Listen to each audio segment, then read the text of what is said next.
జగిత్యాల జిల్లా ధర్మపురి మండలం దమ్మన్నపేటలో విషాద ఛాయలు అలుముకున్నాయి. గ్రామానికి చెందిన స్వరం శ్రీనివాస్, నిర్మల్ జిల్లా సోన్ గ్రామానికి చెందిన ప్రేమ్ సాగర్ పై దుబాయ్లో పాకిస్తాన్కి చెందిన కొందరు కత్తులతో దాడి చేసి చంపారు.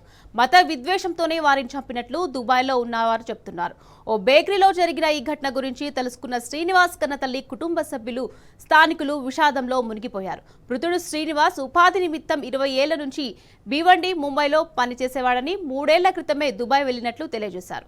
శ్రీనివాస్ మరో 4 నెలల్లో స్వగ్రామానికి వచ్చేందుకు సిద్ధమయ్యాడని, ఇంతలోనే దారుణం జరిగిందని మృతుడి తల్లిదండ్రులు కన్నీటి పర్యతమవుతున్నారు. మృతదేహాన్ని త్వరగా తీసుకొచ్చేందుకు ప్రభుత్వం చర్యలు తీసుకోవాలని గ్రామస్తులు డిమాండ్ చేస్తున్నారు.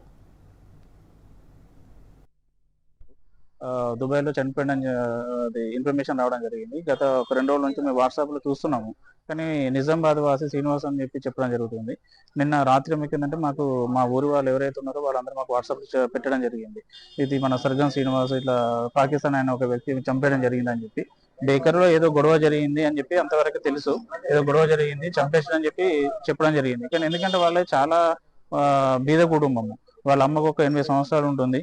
వాళ్ళు ఒక రేకుల షెడ్లో నివసిస్తారు. ఆమెకు ఒక భార్య, 2 పిల్లలు ఉన్నారు. ఆయనకి రెక్కాడితే డొక్కాడని కుటుంబము. అది ఇలాంటి ఆయన ఒక ఉపాధి నిమిత్తం కోసం దుబాయ్ వెళ్ళినప్పుడు ఇలాంటిది జరగడం అనేది చాలా హేయమైనటువంటి చర్య.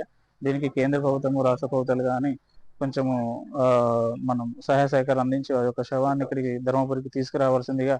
తర్వాత ఇక్కడ నుంచి మా ఊరు నుంచి గత దగ్గర మాకు తెలిసి ఒక 10-15 సంవత్సరాలు ఒక 200-250 మంది గల్ఫ్ లోనే ఉన్నారు. కాబట్టి ప్రభుత్వాలు కూడా స్పందించి ఇలాంటి వాళ్ళకి ఇక్కడనే ఉపాధి అనేది చూపిస్తే వాళ్ళు ఇక్కడే పని చేసుకొని ఏదో జీవనోపాధిని ఇక్కడ సాగిస్తారని చెప్పేసి దీనికి కూడా గవర్నమెంట్ కూడా తగిన సహాయ సహకారం అందించాలని కోరుకుంటున్నాము.